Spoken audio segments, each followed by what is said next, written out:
Hola, buenas noches de nuevo. Entonces vamos con nuestro tema la unidad 9. Estamos por la unidad 9.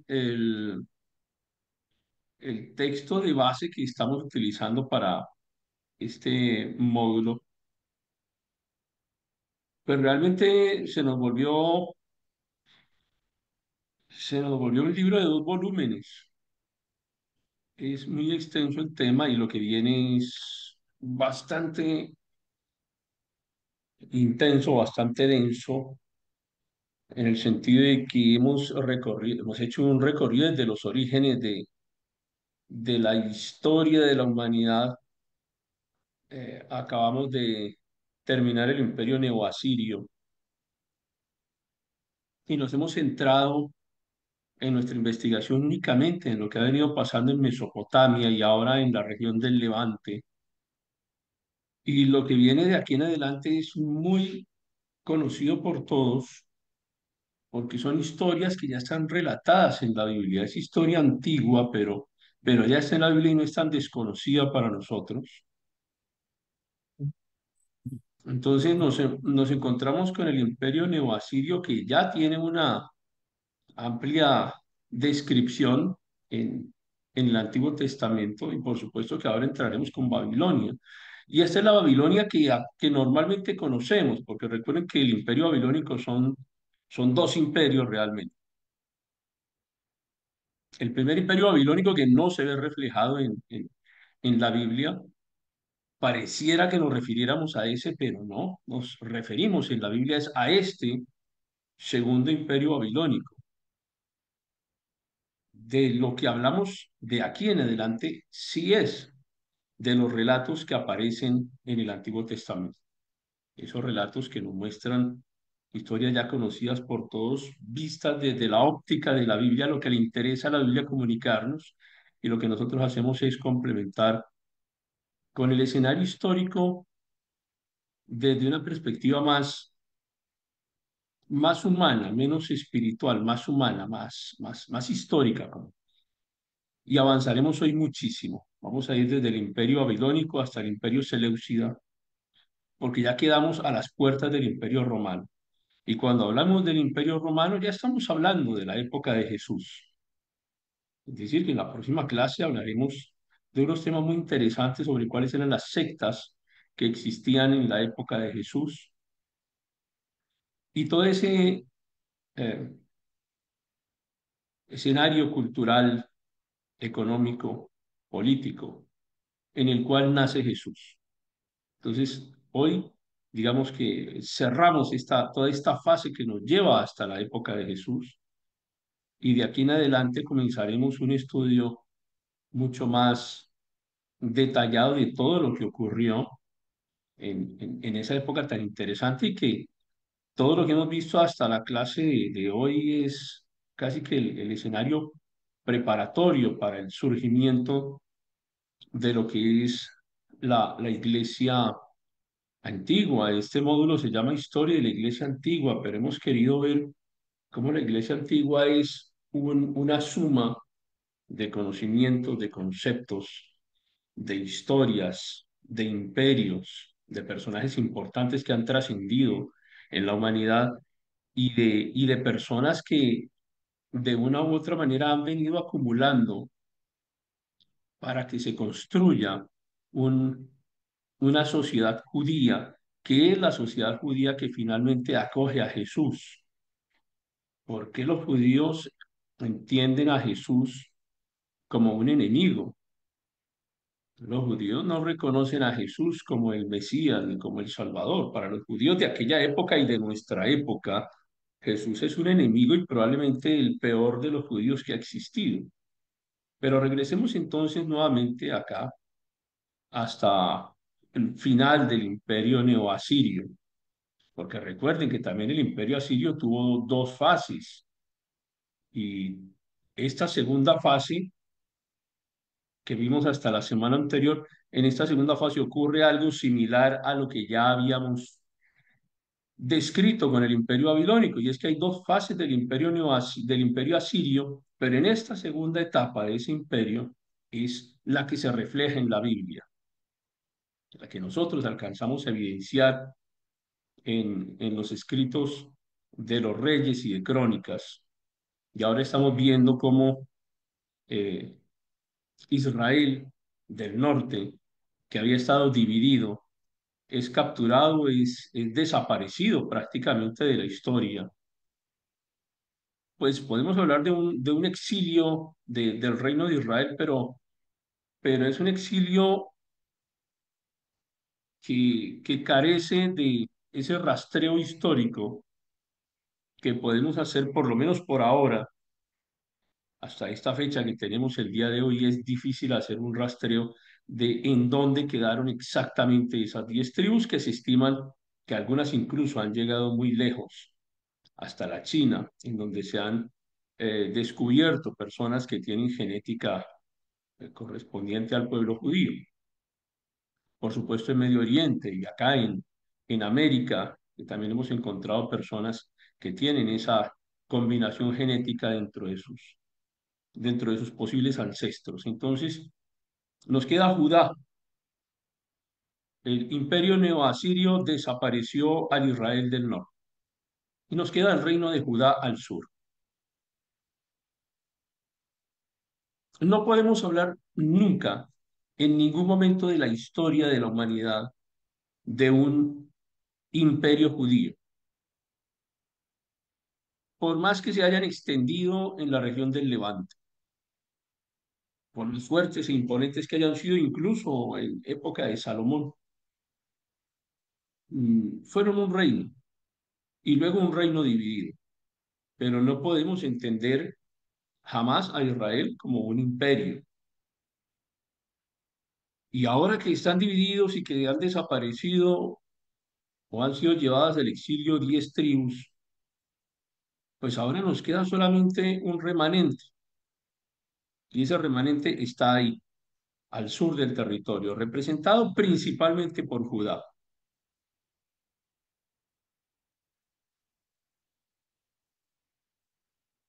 Por eso,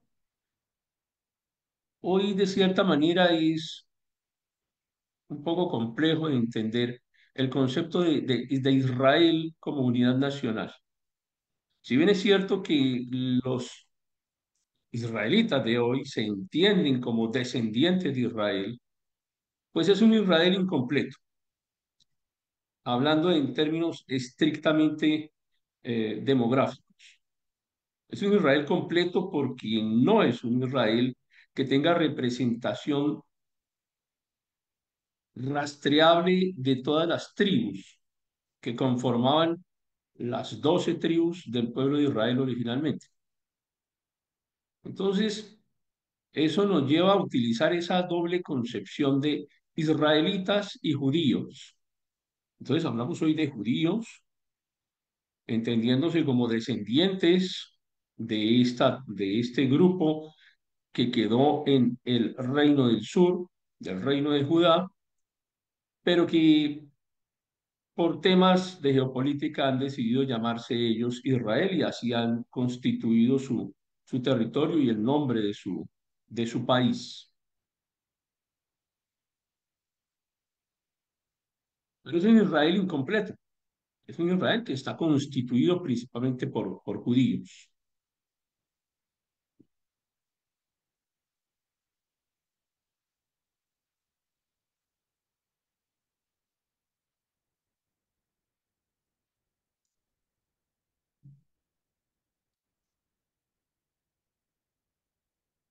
La trascendencia que tiene Judá, o el reino de Judá, la podemos ver desde dos ópticas. La trascendencia en la historia. La primera de ellas, desde el punto de vista espiritual, que fundamentados en el texto bíblico, entendemos que Dios respaldó a Judá, al reino del sur, porque estuvieron más cercanos a él en cuanto a la fe que debería en general el pueblo de Israel haber ofrecido. Alejarse de Dios específicamente en lo que tiene que ver con la idolatría es lo que lleva a la ruptura del reino y es lo que lleva a que Dios decida un día dejar de proteger a su pueblo escogido. Puede ser que encontremos en la historia de Israel y en la historia de Judá muchísima clase de pecados y de delitos preestablecidos en la ley. Pero como ya ha quedado claro también, el modelo legal de Israel era un modelo completamente diferente al de los demás pueblos, porque ni el mismo código de Hammurabi y ninguno de los códigos legales importantes y que han trascendido también hasta nuestros días, ninguno de ellos incorporaba el pecado o la ofensa hacia Dios como una causal de delito. Es únicamente la ley mosaica la que establece este concepto. Que el delito se convierta en una afrenta contra Dios, porque el delito es un pecado también, y que como tal tenga una consecuencia de nivel espiritual, como en este caso que se deje de proteger al pueblo porque ya no hace parte de, ya no se consideran hijos de Dios. Y eso lo explicamos de la siguiente forma. Es sencillo de entender si lo vemos desde un punto de vista más terrenal. Si tú eres padre y tu hijo hace algo contra ti, tú no dejas de ser padre ni él deja de ser tu hijo. Es decir, si se roba algo de tu casa, si atenta contra uno de sus hermanos o incluso si mata a alguno de sus hermanos, si comete delitos en contra de terceras personas, o sea, nada de eso deja de deja la continuidad de la relación padre-hijo, independientemente de que sea muy grave, grave o muy grave lo que esté ocurriendo, no se pierde ese sentido de paternidad, ni de afinidad, ni de familiaridad. Pero cuando Israel decide que Dios ya no es su Dios y que el Padre ya no es su Padre, sino que tienen otro Dios, eso cambia totalmente el escenario, porque es que ya no somos padre e hijo. Ahora no hay una relación de familia. Acaban de desechar a Dios como Padre y en ese instante pues se cesan también las obligaciones del Padre. ¿Cuáles obligaciones van a mantenerse? No puede mantenerse una relación porque no existe el hecho de que sea considerado hijo aquel que no considera a Dios como su Padre. Ahora, pongámonos nuevamente en el escenario terrenal. Un día tu hijo, ya mayor de edad, decide que te va a demandar ante un juzgado porque no quiere tener ningún tipo, bueno, o menor de edad, no quiere tener ningún tipo de relación contigo y no quiere tener que exista el vínculo de patria potestad. Al no haber patria potestad o al romperse legalmente el vínculo padre-hijo, pues legalmente ya no se es familia, ni se es padre ni se es hijo porque legalmente se rompió ese vínculo. Es lo que ocurre aquí con Israel y con Judá. Dejaron de considerar que Dios era su Dios, se fueron tras dioses ajenos y eso no es considerado solamente idolatría, esto es muy grave en términos espirituales, pero muy grave. porque es decirle a Dios, usted ya no es mi padre, yo no soy nada suyo, usted ya no es nada mío. Y si ya no es nada mío, pues ya no recibo nada de usted. Pero no podemos pretender que le digamos a Dios, yo no quiero ni reconozco que usted es mi padre, ni quiero que lo sea, pero cuando necesito algo sí quiero que me lo dé. Así no funciona. Es el padre quien protege y quien provee. Normalmente no lo hace el extraño, aunque el extraño pueda ofrecer una ayuda ocasional, pero no es una obligación, como si es una obligación tanto moral como legal que el padre provea para su hijo. Pero al cesar aquí esa obligación, pues Dios ya no es padre, ya no son su pueblo y no podemos pretender que el pueblo siga recibiendo los privilegios del hijo porque ya no es hijo. Pero el padre tiene otra opción y es decir, bueno, usted no quiere ser mi hijo, pero yo sí quiero tener un hijo. Entonces voy a adoptar. Y se adopta a un tercero. Y ese tercero ahora es hijo y adquiere todos los privilegios del hijo. Y el que antes era hijo, pero que ya no quiso ser hijo porque por eventos legales decidió dejar de serlo, pues ya no puede ser considerado como hijo. En términos legales no puede ser. Y luego las obligaciones para ese primero que rechazó al padre cesaron y ahora esas obligaciones vienen en favor del adoptado.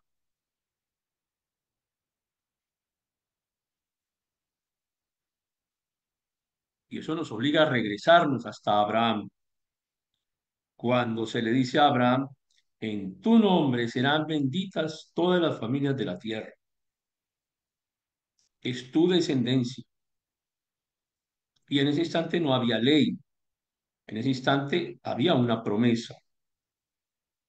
Y más adelante lo aclarará el apóstol cuando dice, no es israelita el que lo es genéticamente. Bueno, el apóstol dice de la carne. No es israelita el que lo es genéticamente. Es israelita el que fue adoptado. Es decir, el Israel espiritual es quien ahora asume como hijo. Por eso es que el cristiano es hijo de Dios y no Israel. Y ya luego el apóstol Pablo hace un gran discurso sobre cómo luego en el futuro Israel será otra vez reinsertado, será readoptado, volverá a ser llamado hijo. Pero ya hay un hijo que es el hijo adoptado. Y los apóstoles dejaron bien claro que esto nos favoreció porque no teníamos ninguna oportunidad, porque si el hijo no hubiera rechazado al padre, pues no tendríamos ninguna oportunidad. Pero tenemos oportunidad porque el hijo rechazó al padre y porque se salió del vínculo familiar. Y eso nos permitió entrar a nosotros como adopción. ¿En qué momento y circunstancias reingresará Israel terrenal a la familia de Dios? Pues ya es otro escenario, pero por ahora estamos viendo los eventos que terminaron llevando a que el judío no fuera considerado el hijo legítimo, el judío genético. A partir de la escritura llega un momento en donde dice, bueno, ahora nos vamos con los adoptados, porque el hijo no quiso tener la bendición del padre. Si el hijo no quiso tener la bendición del padre, pues el padre no tiene la obligación de bendecirlo. Aún así, sabemos que Dios permite que a Israel le ocurran cosas buenas, incluso en la actualidad. Y vienen unos cambios muy rápidos en la geopolítica. Los, el armamento se ha especializado. Se construyen modernos ejércitos con nuevas formas de combate. Primero viene el dominio egipcio,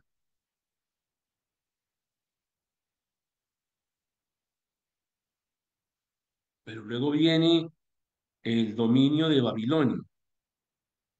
Tenemos el imperio neoasirio que cae, toma fuerza Egipto y cae, y ahora viene Babilonia. ¿Qué está pasando con Judá en ese momento?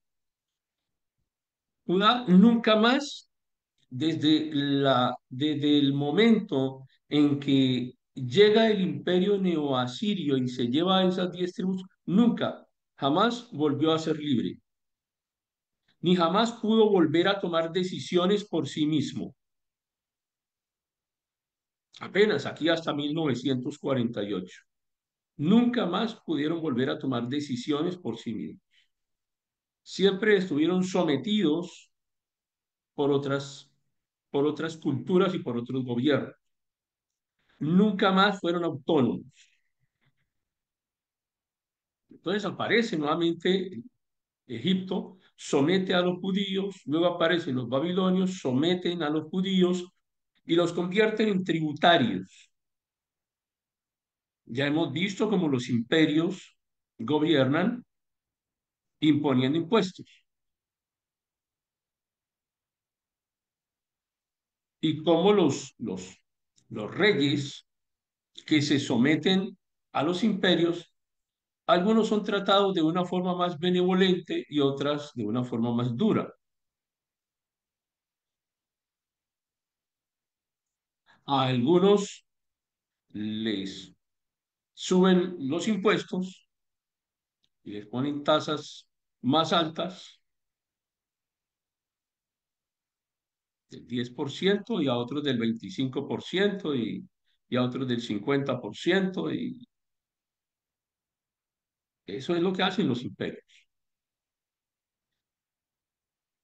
El rey Joacim termina sometido también al imperio de Babilonia. Luego intenta rebelarse, a pesar de que el texto bíblico nos dice que se le dijera al rey de Judá que no se rebelara contra Egipto, sino que se sometiera. Pero él intenta lograr la independencia, porque habían sido independientes, habían sido un reino próspero. Con David y con Salomón habían sido un gran reino y soñaban con esa libertad. Y se rebelan en contra de Babilonia y Babilonia responde con mucha fuerza. Y Nabucodonosor, en este caso estamos hablando de Nabucodonosor segundo, que es de quien se habla en la Biblia. Es importante que lo tengamos en cuenta porque puede existir una confusión entre el Nabucodonosor primero y Nabucodonosor segundo. En la Biblia no hacen la aclaración, no dicen Nabucodonosor segundo, pero es ese el que aparece en la historia de la Biblia. Entonces Nabucodonosor segundo encuentra que los judíos están rebelándose y decide intervenir directamente en Jerusalén y captura a la élite política y a la élite económica. Los captura, se los lleva presos, pero no solamente la estrategia incluía llevarse a los líderes políticos y económicos, sino también a los líderes religiosos y a quienes pudieran ejercer una influencia cultural, en este caso los artesanos.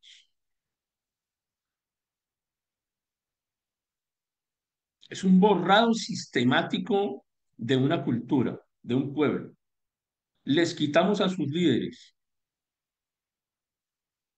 es decir, les quitamos su memoria, les quitamos su capacidad económica, les quitamos a sus líderes religiosos y les quitamos su memoria cultural también. Y arrasamos con lo que más les importa, con lo que es más emblemático. Al lado derecho de la pantalla encuentran una representación de Nabucodonosor segundo, que es una evidencia arqueológica de la existencia del personaje. Y entonces los imperios ponen reyes y quitan reyes. Si algún rey no hace lo que le parece al imperio, pues intentan que tenga oposición interna, oposición política, o simplemente lo reemplazan, se llevan presos algunos y lo reemplazan por otros. En este escenario es cuando aparece el rey Sedequías, que es un rey, pero es un rey vasallo, es un rey vasallo del imperio babilónico. Nuevamente viene la insubordinación y es un ataque fuerte, brutal en contra de la ciudad, en contra de Jerusalén, que termina cayendo. Y eso es lo que da lugar a lo que conocemos ahora sí como el exilio babilónico. Luego, el exilio es un evento histórico que se refiere a las tribus del sur, no a las tribus del norte, porque para las tribus del norte pues fue un exilio, pero es que no hubo un regreso. Por eso asociamos más el escenario del exilio con el regreso para la reconstrucción del templo. Y esto ocurre es con las eh, tribus del sur, que son llevadas al exilio de Babilonia, pero ocurre algo aquí interesante y es la transformación de los judíos, que por fin se dan cuenta que se equivocaron, que hubo un tiempo de reflexión en donde descubren que están a punto de desaparecer como pueblo, porque ya ellos reconocen que todos sus hermanos del norte no aparecen, que solo quedan ellos y que están siendo incorporados culturalmente por otros pueblos.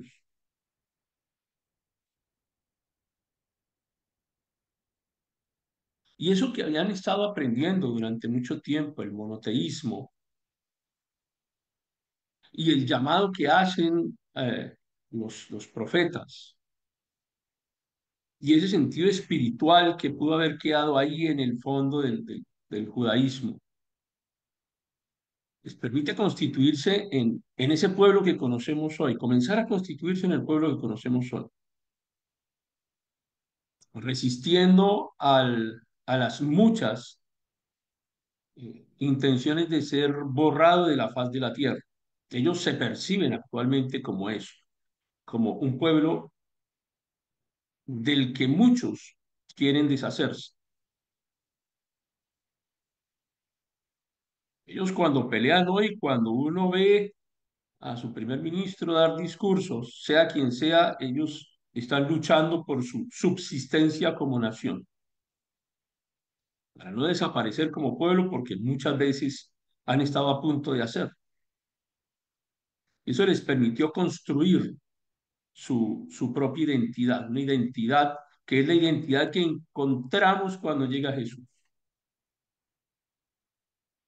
Y viene este evento de lo que llamaremos la redefinición de esa relación de los judíos con Dios, redefinir la relación. Se comienza a hablar de nuevo pacto. No había templo, pero se comienza a hablar de un pacto en el que el templo no era el fundamento principal, ni el templo sería el centro del pacto. Se seguiría hablando de la ley, pero una redefinición que los profetas hacen y dicen, bueno, la ley ya no estará escrita en la piedra, refiriéndose a las tablas de Moisés, sino que estará escrita en sus corazones. Y será Dios mismo quien escribirá esa ley. Y es un mensaje de esperanza lo que uno lee en la Escritura, mensaje de esperanza que nosotros tomamos el día de hoy y que nos habla a nosotros cuando nos encontramos en angustia, en problemas, en dificultades y llegamos a la Escritura y leemos estos mensajes de los profetas y esos mensajes que nos llegan profundamente, porque también nos dan esperanza, porque nos dan ánimo, porque nos enseñan a sobrevivir en medio de una tierra en la que como cristianos somos ajenos también, así como este Israel que está inmerso en Babilonia, viviendo allí y se siente ajeno en esa tierra. Y es como el cristiano se siente hoy en día. Estamos viviendo acá, pero no es la tierra que queremos, no es nuestra patria, no es nuestra ciudad, no es nuestra Jerusalén, no es lo que queremos, pero aquí estamos. Así que vamos a impedir ser borrados por el imperio que es el imperio del mundo, el imperio de las costumbres de la humanidad, el imperio que va en contra del cristianismo, de los valores éticos, morales, espirituales. Seguimos nosotros entendiéndonos como un pueblo que está en el exilio, hoy en el exilio en la tierra, así como Israel estaba en el exilio en Babilonia y un día regresó a su ciudad.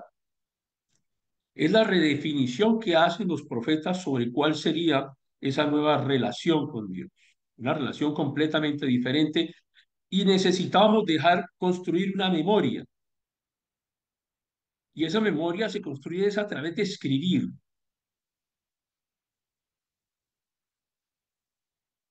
Uno de los objetivos que hemos tenido durante estos ya 5 años que llevamos trabajando juntos ha sido precisamente el de promover que trascendamos, que cada uno de nosotros pueda trascender a través de algo que quede escrito. Y no estoy refiriéndome solo al libro. Hemos insistido, crea tu canal, utiliza las redes modernas, hazte un Instagram, un TikTok, lo que sea, o sea, escribe. Escribe es, eh, trasciende con tu voz, con tu imagen, con el mensaje. Y es lo que ocurre también en este periodo en donde se logra la consolidación del canon de la Biblia hebrea. Ocurre justamente acá, en este escenario.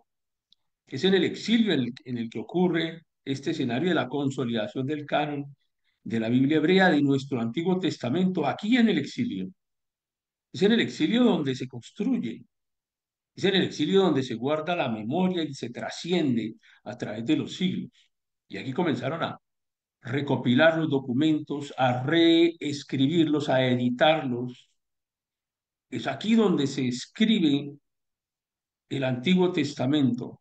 Es aquí donde se añaden los salmos, el Deuteronomio. Es aquí donde se recogen los escritos de los profetas y se ensambla el texto de lo que conocemos hoy como el Antiguo Testamento. En este periodo, y en este periodo no existía el catolicismo, no existía ni siquiera la palabra. Por eso es tan absurdo cuando uno escucha hablar al catolicismo diciendo que ellos son los creadores, los fundadores, los, los escritores de la Biblia. Es algo tan absurdo, porque ni siquiera existía el cristianismo en esta época. No había nacido Jesús, mucho menos la doctrina católica. No existe ninguna probabilidad de que ninguna de las vertientes del catolicismo, ni de sus sectas, ni de sus vertientes o variantes, hayan intervenido en la construcción de la Biblia del Antiguo Testamento, así como tampoco lo hicieron en la del Nuevo Testamento. Pero aquí en el Antiguo Testamento, esto está ocurriendo en Babilonia, está ocurriendo durante el exilio, está ocurriendo durante la redefinición de la relación con Dios, durante el escenario previo a la aparición de Jesús en este mundo. Aquí es donde se crean, donde se compilan más bien los textos de la Torá. Aquí es donde comienza a consolidarse el arameo y a desplazar al hebreo.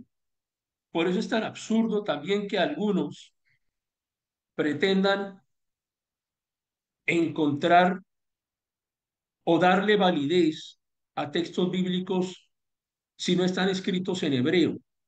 Hablando incluso del Nuevo Testamento, es completamente absurdo también pretender que el Nuevo Testamento esté escrito en hebreo, porque es que sencillamente el hebreo estaba en proceso de desaparecer. Y si bien es cierto que el hebreo se sostiene como lengua en, en términos religiosos, la gente del común no hablaba hebreo, la gente comenzó a hablar arameo. El arameo era la lengua del judío.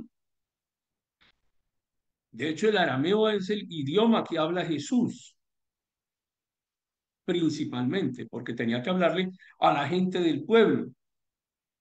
Y no podemos pretender que Jesús no hablaba hebreo, porque el hebreo, insisto, se utilizaba en escenarios religiosos. Y Jesús andaba en esos escenarios también y entraba a las sinagogas y hablaba con los maestros de la ley. Y esos textos religiosos estaban principalmente en hebreo, pero con la gente se hablaba en arameo. Y más adelante veremos cómo seguramente Jesús tuvo intervención también del griego y probablemente algunas pequeñas cosas de latín. Pero en el idioma principal con el que Jesús se comunicó es en este idioma que surge, que se comienza a consolidar más bien en este periodo del exilio babilonio. Era el idioma de los negocios, era el idioma, se convirtió en el idioma diplomático. Y aparece otro imperio inmenso, pero esto llegó a ser más grande. Vamos a hablar de Persia, porque tan grande que era Babilonia, tan grande y poderoso que era Babilonia, el gran imperio babilónico, que cae bajo el imperio persa. Y uno de los escenarios que más nos llama la atención es el escenario en el cual aparece Ciro el Grande. Este Ciro del que habla la Biblia es Ciro segundo, no el primero que no aparece en la Biblia. Pero la Biblia no hará la aclaración, Ciro segundo, solamente dirá Ciro, Ciro de Persia. Y Persia llegó a ser tan grande, tan poderoso, tan extenso y a tener un poder tan impresionante que Persia es la primera potencia que existe en la historia de la humanidad. Hoy es muy fácil hablar de potencias. Hoy hablamos de Rusia, de China, de Estados Unidos, pero potencia como tal, verdaderamente podemos hoy en día reconocer a Estados Unidos, aunque los otros países mencionados sean muy grandes, muy poderosos, pero una potencia domina en el campo militar y es capaz de enfrentarse al resto, a todos los demás y tener probablemente alguna ventaja de ganar. Eso es una potencia. Y Persia fue la primera potencia del mundo. Aquí, muy cerca de Jesús, siglo IV. Ciro nació en Irán, en lo que hoy es Irán. Ciro era de una familia, de una dinastía que era la dinastía aqueménida, por eso también se le llama el imperio aqueménide.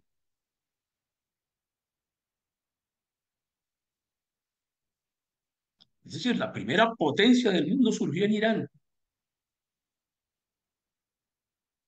y llegó a ser tan grande Ciro, cuando llega Ciro a Babilonia, que el imperio persa, o sea, Babilonia era tan grande como imperio, pero Babilonia para Persia solamente era uno de sus territorios, con todo y lo grande que era Babilonia. Babilonia, el imperio más poderoso antes de Persia. pero siendo el imperio más poderoso, cuando llega a Persia,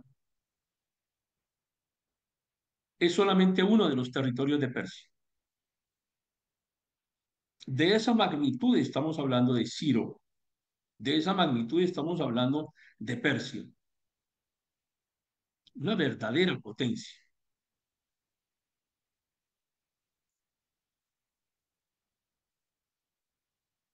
El camino de Ciro no fue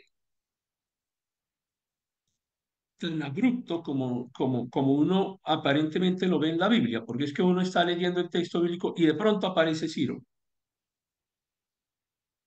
porque es que la Biblia no es un libro de historia persa. La Biblia nos lleva alrededor de la historia del cristianismo y de los antecedentes del cristianismo, que pues evidentemente fue eh, Israel y el judaísmo, que es lo que estamos viendo en este momento.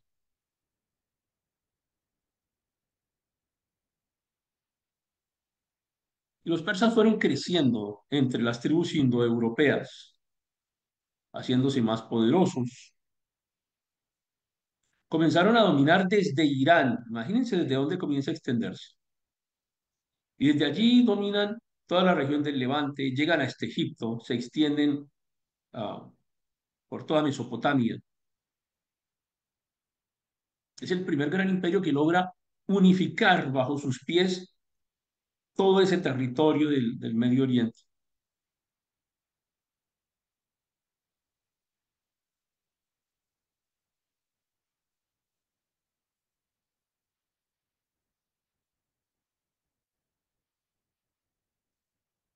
Llegó hasta Turquía, toda la región de Asia Menor. Todo lo que ustedes puedan imaginarse que era en Medio Oriente, el mundo antiguo, todo estuvo bajo el dominio persa. Un imperio que, insisto, llegó a ser una potencia. Y cuando llega a Babilonia, uno de sus muchos territorios, Ciro se encuentra con los judíos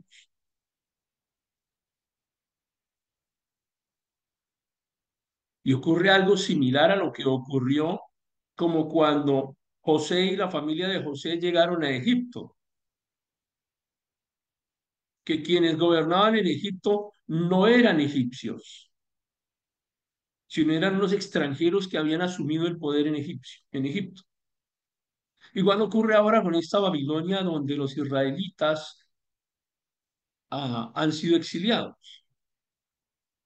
Llega Ciro, que tampoco se considera un integrante del imperio babilónico, él era persa, indoeuropeo, un extranjero que se encuentra con otros extranjeros que están presos en ese territorio.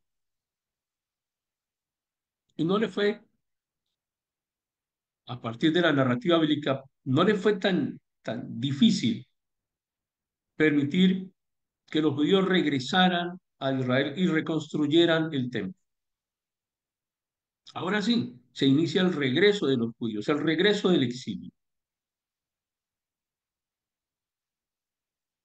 Y allá en Esdras se nos cuenta cómo, mediante un decreto oficial, el emperador permite que regresen a reconstruir el templo que había destruido Nabucodonosor II. ¿Por qué se permitió esto?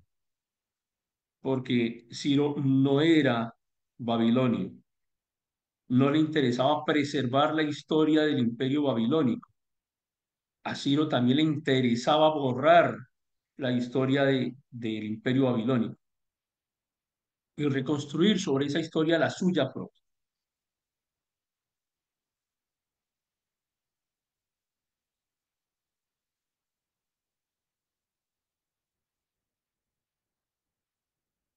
Los imperios, para poder mantenerse fuertes, pues tienen que ejercer fuerza, tienen que ejercer autoridad. De manera que el imperio babilónico para esta época era visto como opresor, porque se imponía por la fuerza. ¿Por qué le fue relativamente fácil a Ciro tomarse muchos territorios? Y es que él se presentaba más que como un conquistador, siempre intentó presentarse como un libertador. Ciro no era el conquistador del imperio babilónico.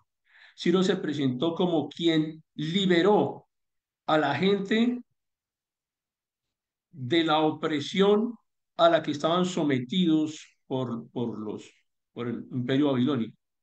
Ciro se presentaba siempre como un libertador y eso le permitía tener afinidad con la gente de las regiones a las cuales llegaba, pero no solo eso, sino que muchos de los cultos babilónicos o de la región en la que se estableció Babilonia o que creció Babilonia como reino, como imperio, pues los imperios siempre tienden a imponer su cultura de diversas maneras. Y los babilonios no fueron la excepción. Ellos cambiaron la religión, cambiaron la cultura, y cuando llega Ciro, les dice, yo no soy un conquistador, yo soy un libertador, y vamos a permitir que ustedes vuelvan a adorar a sus dioses antiguos.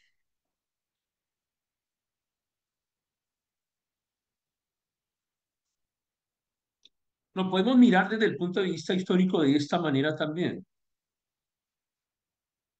Así como Ciro le permite a otros pueblos regresar a sus cultos religiosos tradicionales, también le permite a los judíos regresar a su culto, al culto de su Dios.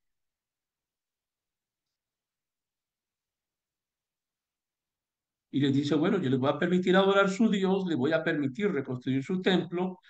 Lo he hecho con otros grupos sociales. Ahora les toca a ustedes, vayan y reconstruyan. Es que incluso en la Biblia, cuando uno lee a Ciro, le parece hasta un personaje agradable. Parece como Ciro el bueno, porque parece muy flexible y les permite ir a reconstruir, les abre paso, envía cartas, trata de evitar que tengan oposición de otros líderes que estaban allá en la zona. Es decir, Ciro es un personaje que en la Biblia se ve bien, no parece que fuera tan opresor como lo fueron los neoasirios o o los babilonios.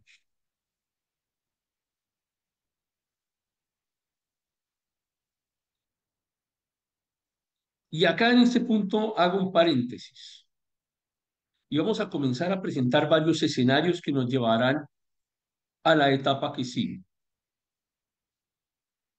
Nombro estos escenarios, que son tres, porque ocurren una serie de eventos, de batallas, de guerras, que llamaremos las guerras médicas, que fueron unas batallas entre el imperio persa, ya no está Ciro, ahora aparece Darío, Darío I, cuando en la escritura se habla de Darío, estamos hablando de Darío I. Darío comienza a pelear contra los griegos, intenta tomar a los griegos también, extender todavía más su territorio. Miren hasta dónde ha llegado. Están llegando a Grecia, están llegando a Atenas. Los griegos habían desarrollado un sistema de combate tan efectivo y unos soldados tan bien entrenados. Ellos diseñaron algo que se llamó la falange hoplita, y las falanges hoplitas estaban conformadas por los hoplitas, soldados hoplitas, que tenían unos escudos que cubrían casi la totalidad del cuerpo y unas armas largas. Y eran unos escudos que protegían no solamente a quien lo portaba, sino que en la formación protegían también a su compañero. Un concepto muy moderno de unidad, de proteger al otro. Si protejo al otro, me protejo a mí. Y ocurre este evento que se llama la batalla de Maratón. que le da origen a la palabra maratón, que ustedes recuerdan también, ¿cierto? La carrera esta de 40 a 42 kilómetros, cuando los persas intentan atacar Atenas y un mensajero recorre esos 40 kilómetros corriendo hasta la ciudad para poder protegerla, se anticipa, les avisa que viene el ataque y ellos logran preparar una defensa.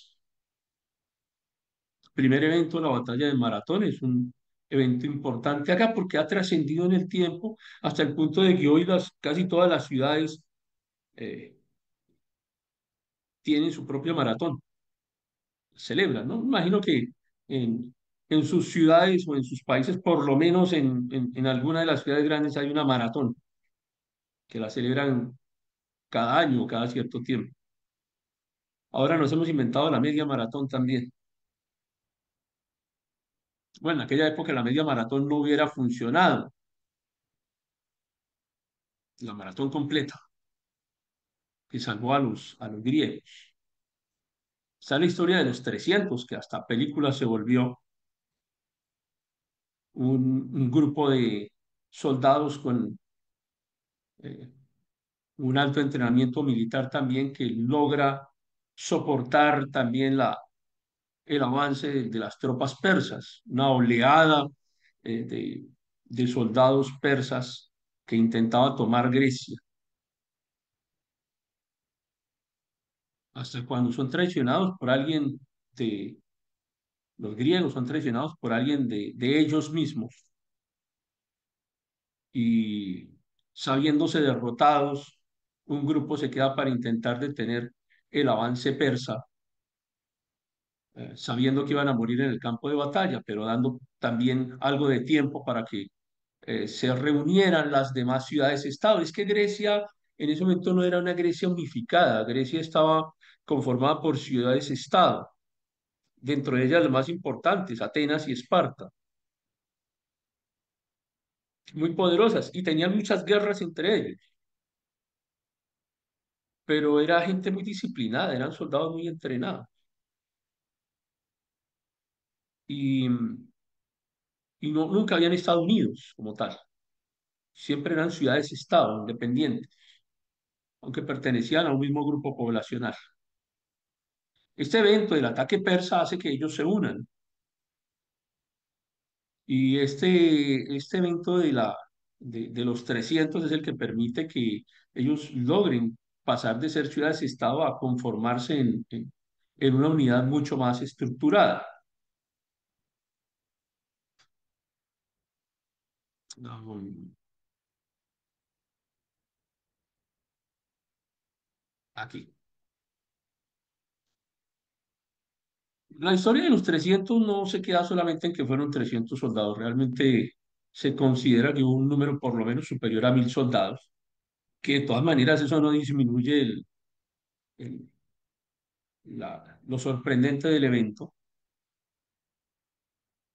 y el resultado, que finalmente tras la tragedia y el sacrificio de ellos, las ciudades-estado griegas lograran unificarse. Y el tercer evento, este relacionado en la Biblia, que tiene que ver con la potencia de los persas, imperio persa, tiene que ver con la historia de la reina Basti, que ustedes la encuentran allí descrita claramente en la Biblia. Ese evento también se refiere a este imperio persa.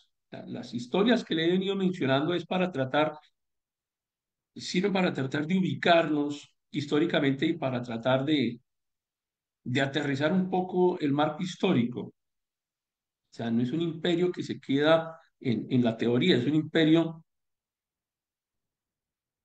que existió de una forma tan, eh, es decir, que expresó su poder de una forma tan radical que lo hemos descrito en la Biblia, que cualquier logro que se alcanzara en contra del poderosísimo imperio persa pasó a la historia. Es decir, que alguien, 300, se hubieran enfrentado al poderoso imperio persa, pues el solo hecho de que se hubieran enfrentado es un gran evento histórico. con la historia de Maratón, es un gran evento histórico. ¿Por qué es tan importante eso? ¿Por qué logran trascender en el tiempo? Porque es que estamos hablando del Imperio Persa. Alguien logró arañar al Imperio Persa y eso es un gran logro en la historia. Y viene una historia también en la Biblia acerca del Imperio Persa, además de las que ya ustedes encuentran descritas, que es la historia de la reina Basti, que se atreve a ofender al, al emperador y no cumple su instrucción de presentarse delante de la corte y que genera un profundo malestar. Y esto permite entonces que Basti sea destituida. Y aquí aparece la historia de Esther, de la reina Esther, de una reina judía. Cuando logra uno de verdad entender lo poderoso que era el imperio persa, de quien decimos que fue la primera potencia en la historia de la humanidad, y nos encontramos a una mujer judía como Esther, siendo reina de ese poderoso imperio, es que comprende uno por qué no fueron exterminados los judíos en aquella época. Porque nuevamente había una influencia política determinante. Era la esposa del gran emperador la que estaba luchando por su propio pueblo desde allí, desde un escenario político. Nosotros lo entendemos como un escenario espiritual,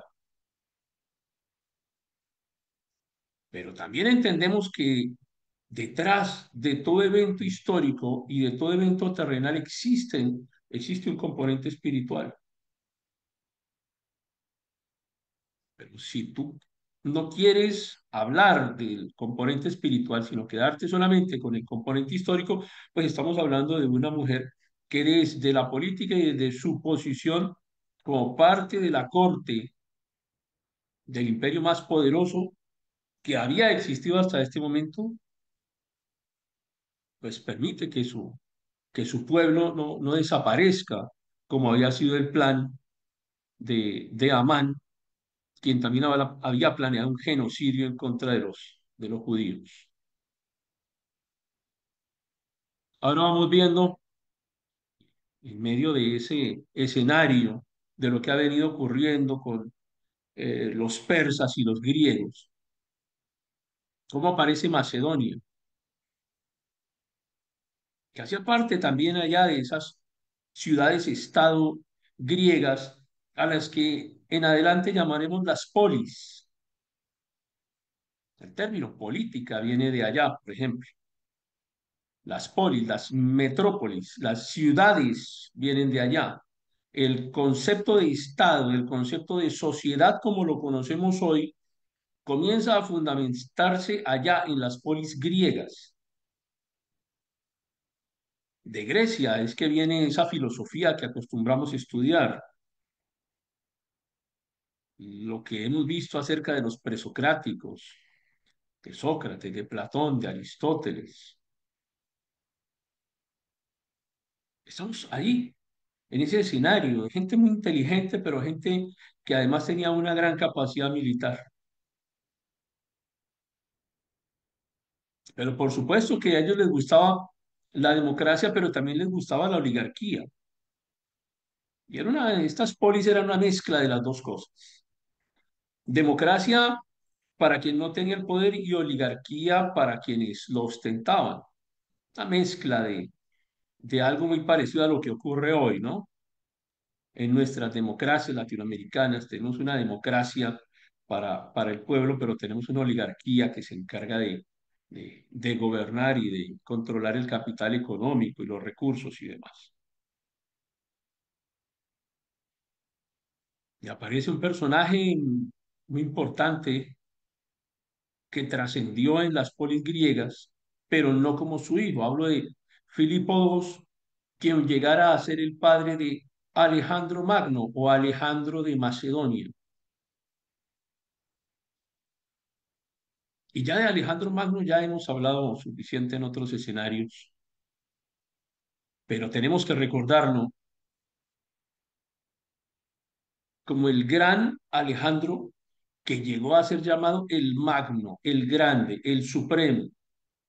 Si el imperio persa había sido la primera potencia en la historia de la humanidad, Alejandro Magno se constituyó como la potencia máxima hasta ahora. No fue la primera, pero en este instante era la más poderosa. Un Alejandro Magno que trasciende hasta nuestros días. ¿Quién no ha escuchado hoy hablar de Alejandro Magno?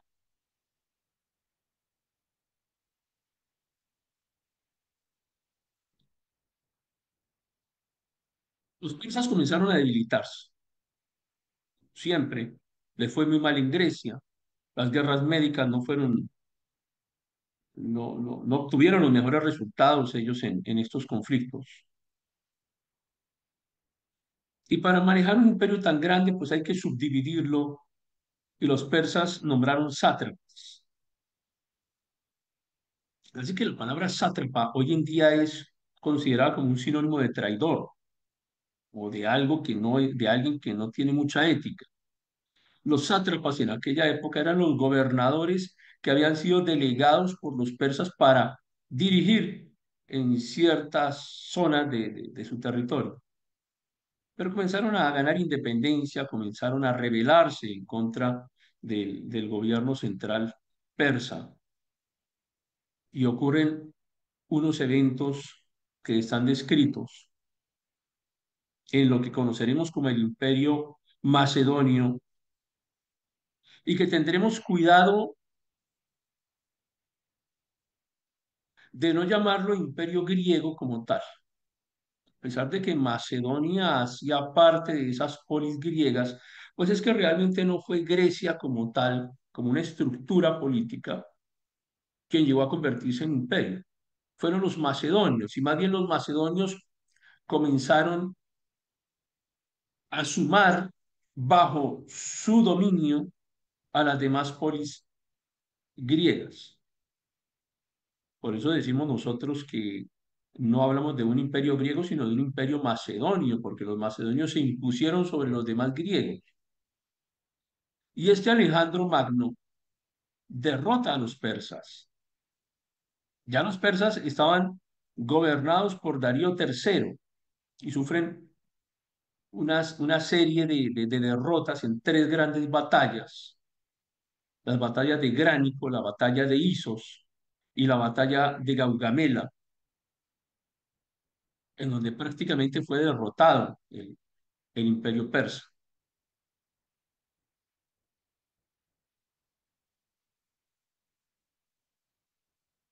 Cuando hablamos de cultura helénica, por eso no decimos cultura griega, hablamos de cultura helénica porque no fue como tal un imperio griego, fue un imperio macedonio, que su origen, como lo mencioné hace un momento, era macedonio, no como tal el resultado de la unión de las polis griegas, sino de los macedonios que se impusieron y en este caso de Alejandro Magno. Y viene un proceso al que llamaremos helenización. Ahora, ¿cómo nos lleva esto hasta el judaísmo o cómo se complementa esto con el judaísmo?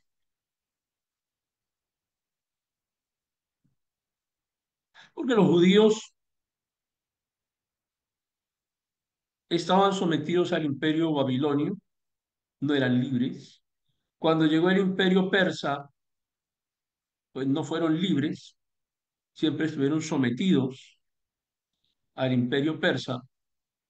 Y ahora llega el imperio macedonio y tampoco fueron libres, seguían siendo subordinados, pero esta vez eran subordinados al imperio macedonio y a la helenización. La helenización era símbolo de modernidad, una modernidad que traía filosofía, nuevos pensamientos, que traía un nuevo diseño del arte, del vestuario, de la música, de la comida, de la arquitectura. La helenización fue un proceso de reacondicionamiento cultural. Por eso los imperios siempre tienden a imponer su cultura, porque es lo que les permite a la gente que está siendo dominada por el imperio no sentirse extraña, sino sentirse parte del imperio, porque hablamos el mismo idioma, creemos en las mismas cosas, usamos la misma, consumimos la misma comida, nos vestimos muy parecido, entonces no nos sentimos extraños. Nos sentimos extraños hoy en día, por ejemplo, con personas de otras culturas en donde el vestuario es diferente y nos parece absurdo, retrógrada, agresivo que se vistan de otra forma, que coman otro tipo de alimentos, que crean en otras cosas. Nosotros nos sentimos aquí más juntos, más unidos, más familiares entre quienes en los países en los que compartimos ciertas cosas. Y esto fue lo que ocurrió también en este proceso de helenización. Se viene transformando la vida del judío y cuando Jesús nace, había un proceso de helenización que había sido muy progresivo y que estaba siendo influenciado por el Imperio Romano. Pero es esta helenización. Recuerden que durante el exilio babilónico es cuando se construye el canon de la Biblia hebrea. Pero es aquí, en la helenización, durante el Imperio Macedonio, donde decimos se prepara el camino para traducciones como las que ustedes ya conocen, muy famosas como la Septuaginta, que es la primera versión de ese canon hebreo en griego. Es decir, completo el Antiguo Testamento, tal como lo conocemos hoy en nuestra Biblia. Y hago la aclaración de que estamos hablando de la Biblia cristiana, no de Biblias católicas, porque las Biblias católicas insertaron documentos que por esta época no existían. Estamos hablando de del canon que venía siendo construido por los judíos desde el imperio babilónico, que logra pasar en el tiempo por el imperio persa, que llega hasta el proceso de helenización en donde se impone el griego como lengua, como lengua universal de aquella época. No era el inglés ya, sino era el griego. No era el arameo, porque el arameo había entrado en desuso también, aunque estaba siendo utilizado por los judíos y todavía por el pueblo se utilizaba el arameo, pero un lenguaje culto era el griego, era el lenguaje universal de ese momento. Por ejemplo, hoy seguimos hablando español, pero el lenguaje universal es el inglés. De manera que podemos tener Biblias en español, pero existen Biblias en inglés que son leídas por muchas personas en muchos lugares del mundo, porque el inglés es una lengua universal. Es lo mismo que había ocurrido aquí en este instante cuando teníamos a las traducciones del arameo, del hebreo, y son llevadas al griego y aparece la Septuaginta. Insisto, sin los textos apócrifos que más adelante introduciría el catolicismo, porque muchos de ellos simplemente no existían. Los textos apócrifos, que entre otras cosas significa falsos o de dudosa autoría, textos falsos, pues fueron incorporados mucho tiempo después, en la Edad Media principalmente, muy lejos de acá, muy lejos. Por supuesto, nada que ver con el catolicismo por aquí en esta época. Y aparecen en circulación algunas monedas, como por ejemplo, y ya las conocemos por los textos bíblicos, el dracma, los tetradracmas, que se comenzaron a utilizar en las ciudades. Esta incorporación de la moneda tuvo un gran problema para, para los judíos también, porque regularmente las monedas tienen figuras de personas que durante aquella época, pues regularmente la figura correspondía al emperador, porque era la manera en la que se podía promover la autoridad del emperador. Hay una fuerte razón política y religiosa para utilizar una figura en la moneda. No todos aparecen como figura de un billete o de una moneda. Entonces, como en estas monedas aparecían figuras de personas, los judíos intentaban rechazar el uso de esa moneda porque consideraban que era idolatría utilizarla.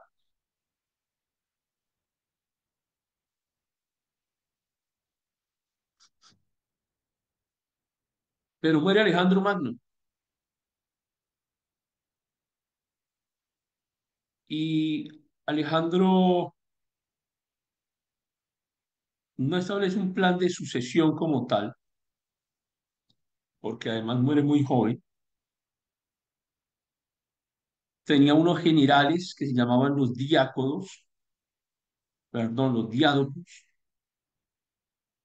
Los diádocos eran los generales más importantes, los más destacados de entre los generales de más alto rango, diríamos hoy, bueno, en Colombia los de tres soles, los de más alto rango, los diádocos, y ellos comienzan a pelearse los territorios.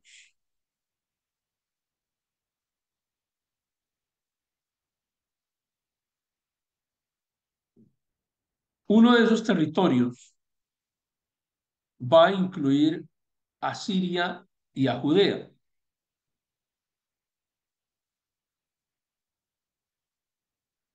¿Por qué le llamamos Imperio Seleucida? Porque uno de esos diádocos era Seleuco. Seleuco promueve la helenización del pueblo, es decir, la aculturación, la extensión de la cultura hasta lo más profundo de la base del pueblo. Entonces él promueve que se inserte la cultura, pero que se inserte la lengua también, su idioma, principalmente educando a las élites de los pueblos que estaban bajo su dominio.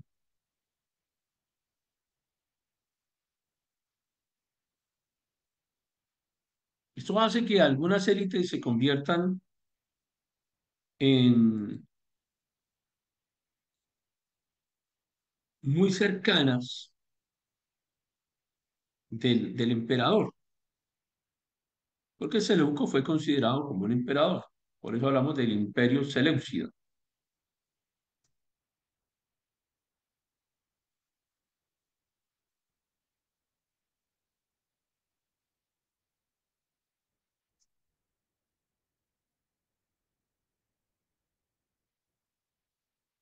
Los diádocos lucharon entre ellos y terminaron fragmentando el territorio macedonio, ese gran territorio macedonio en el cual Alejandro Magno llegó incluso hasta Egipto y fue considerado como hijo de los dioses de Egipto.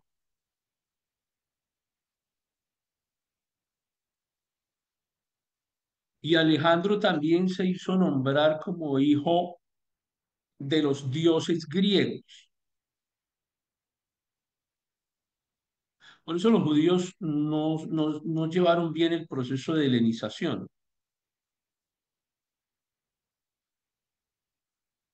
Es más fácil un proceso de reconversión cultural cuando quienes hacen esa reconversión son los líderes del pueblo,